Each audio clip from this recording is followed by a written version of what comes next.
Rider Nation, what's going on? It's Mitchell Wren here, host of the Raiders Report, and you're probably wondering who Pete Carroll and John Spytek could potentially bring in to be the next DC for the Las Vegas Raiders coming up. I'm going to give you 10 names that you could at least keep in mind and think about in terms of who the next guy could be, maybe taking over for a Patrick Graham. We'll talk about him in a little bit, but I think that this video is important because Carroll is a defensive-minded head coach. And when you look at his most recent jobs, I'm not going to go all the way back to 1973. I'm only going to look at his most recent jobs, and even that is longer than I've been alive for. You can see the connections that he has in Seattle, USC, New England, the New York Jets. This is not going to be his first head coaching gig, but I believe one of the candidates that Carroll is going to bring in is somebody that maybe the Raiders look at as being like, you know what? That's somebody that could potentially be a head coach in the future, or simply somebody that just thinks the exact same way John Spy and Pete Carroll do. So these candidates are not ranked in any particular way. This is just me rolling through a bunch of names before I get into all the names, though.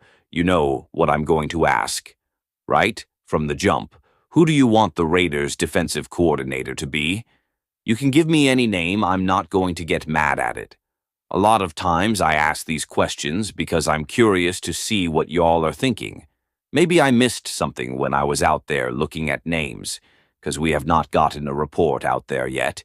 This is me looking at connections. This is me looking at past reports, past rumors, and putting together the best list of names. I'm also saying this because not every name you're going to see here is a name that I would hire to be the defensive coordinator.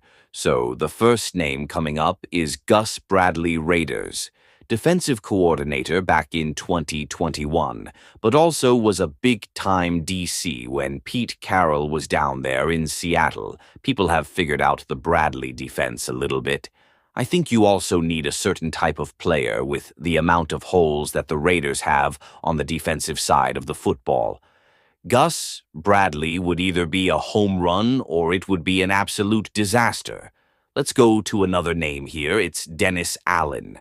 Somebody who's got some Raider ties from the past, was the former head coach this past year for the New Orleans.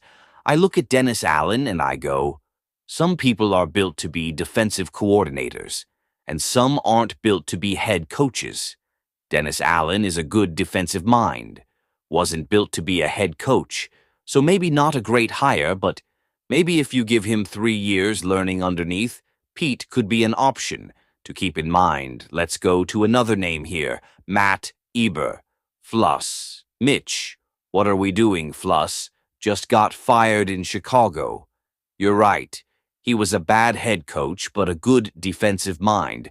Ibra did magic on the Indianapolis team before he ended up getting that job in Chicago. So to me, we got to be able to pair somebody with an equal idea of Pete. And the fact that we've seen some of these candidates from Chicago and Seattle do a little bit of overlapping, I don't think it's the craziest idea out.